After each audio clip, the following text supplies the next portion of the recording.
Hello everyone, this is Muhammad Yasin, a fifth year medical student from Makerere University. And today we are going to discuss about pre-exposure prophylaxis.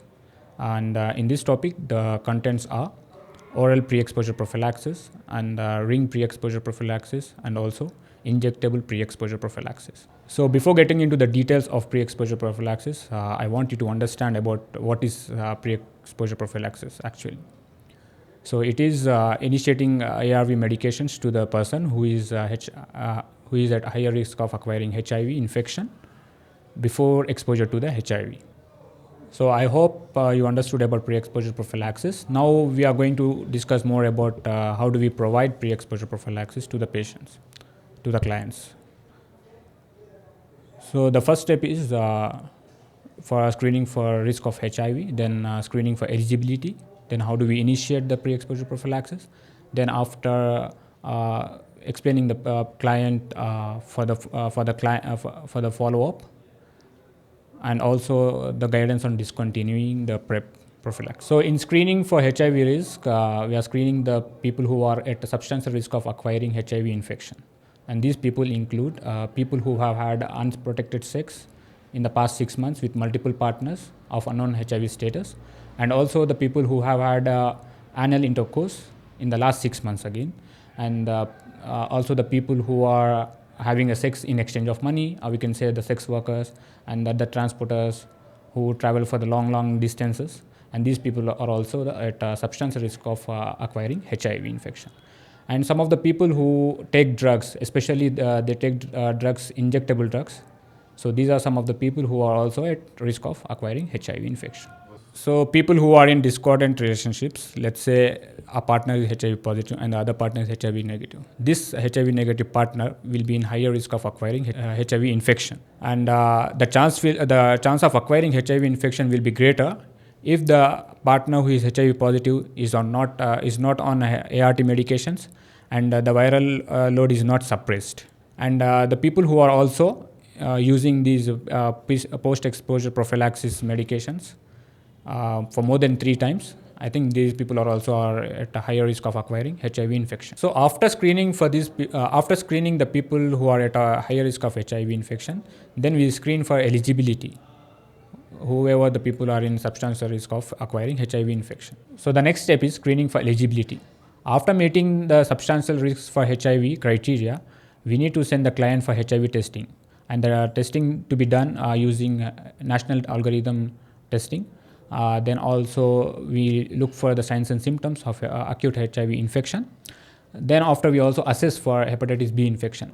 Let's say if the patient is hepatitis B negative, and we can proceed with the pre-exposure prophylaxis. But if the patient turn out to be hepatitis B positive, and you need to send the client for the hepatitis B management before proceeding with pre-exposure prophylaxis. The point to be noted here is if the client is turned out to be hepatitis B positive, it is not a contraindication here, because it is not a contraindication, but to be in a safer side, we need to avoid the viral load flare between the medications of hepatitis B and also the medications of pre-exposure prophylaxis. And then proceed with creatinine testing. If the client has creatinine clearance more than 1.2 milligrams per deciliter, avoid giving pre-exposure prophylaxis. And if let's say in your settings, if you don't have if there is no availability of creatinine testing, you look for the clinical signs and symptoms of renal impairment. If the patient doesn't have any clinical signs, then you can proceed giving pre-exposure prophylaxis without any delay. Now let's say if you have in your settings, if you have the availability of creatinine testing, then you need to test for every 6 months and look for any renal impairment. And also assess for the contraindications of the drugs which are given in pre-exposure prophylaxis to avoid renal impairment and also some other side effects. So some of the drugs that we provide in pre-exposure prophylaxis are tenofovir, lamivudine, and emtricitabine. So these are the NRTIs that are given in pre-exposure prophylaxis. So the next step is initiating pre-exposure prophylaxis. Before that, we need to counsel this patient for risk reduction. Then also, we need to counsel this patient on adherence of pre-exposure prophylaxis drugs. And then you need to provide condoms and also educate how to use the condoms. Then also you need to have a better adherence plan, and we discuss with the client before initiating pre-exposure prophylaxis. What are the drugs we are going to use in pre-exposure prophylaxis? We are going to use nucleoside reverse transcriptase inhibitors, and those are TDF, that is tenofovir disoproxil fumarate, and also lamivudine 3TC, and FTC, that is emtricitabine. So these are the three drugs we are going to use in pre-exposure prophylaxis initiation. So how we are going to prescribe these drugs? So we are going to prescribe once daily pill of TDF, that is 300 mg, and if we are giving FTC along with TDF, then you need to give FTC for 200 mg. And for example, if you are giving TDF and 3TC, then you need to give TDF 300 mg and 3TC 300 mg once daily pill.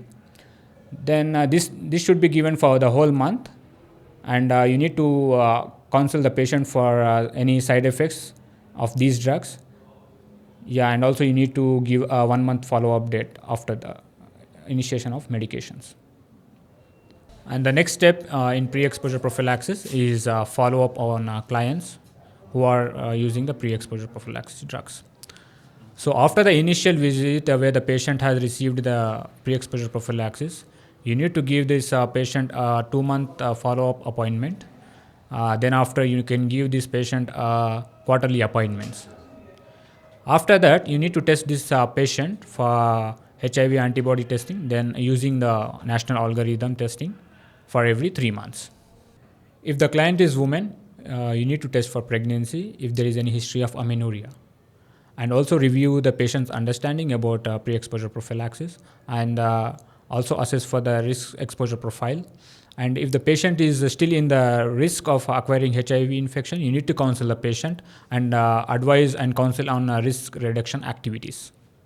And the next step is guidance on discontinuing pre-exposure prophylaxis. Let's say if the patient is already acquired a HIV infection, you need to stop giving pre-exposure prophylaxis, and you can initiate the ART medications. And if you suspect any acute HIV infections, and then you can also advise to discontinue the pre-exposure prophylaxis medication. And if at all the patient is not in HIV risk activities and has changed his lifestyle, then you can also advise the patient to avoid the pre-exposure prophylaxis medications. If the patient is intolerant to the drugs that are provided in pre-exposure prophylaxis, or if at all they have any side effects, then you can advise the patient to stop pre-exposure prophylaxis medications.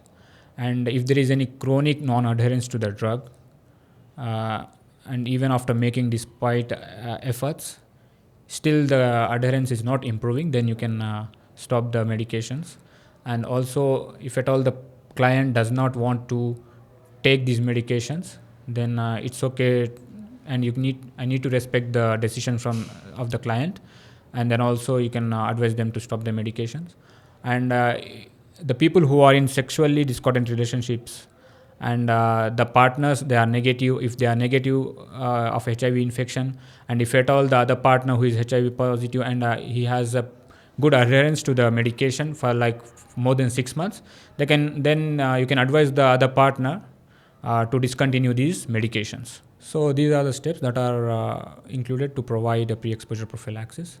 And now we are going to discuss about dapivirine vaginal ring.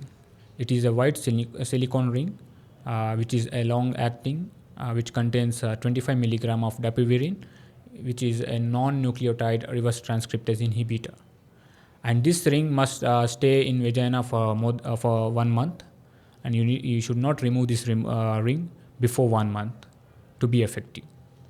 And you need to for example, if the patient is unable to take oral medications, you need to advise the patient to take dapivirine vaginal ring instead of taking oral preps. And even if, for example, if there is nothing, if in your settings there is no oral pre-exposure prophylaxis medications, you can advise the patient to go for dapivirine vaginal ring. And the point to be noted here, this vaginal ring does not prevent from pregnancies. So what are the side effects of using pre-exposure prophylaxis ring? So you can have urinary tract infections, and you can have vaginal discharge, and lower abdominal pain, and even vulvar itching. But these are not the common side effects. It could be occurring rarely. But these infections will only occur in the first month of using the dapivirine ring, and after it will resolve itself.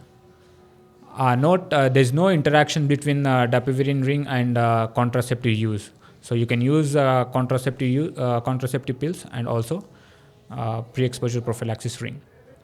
So the other mode of providing pre-exposure prophylaxis medications is the long-acting carbotegravir injection.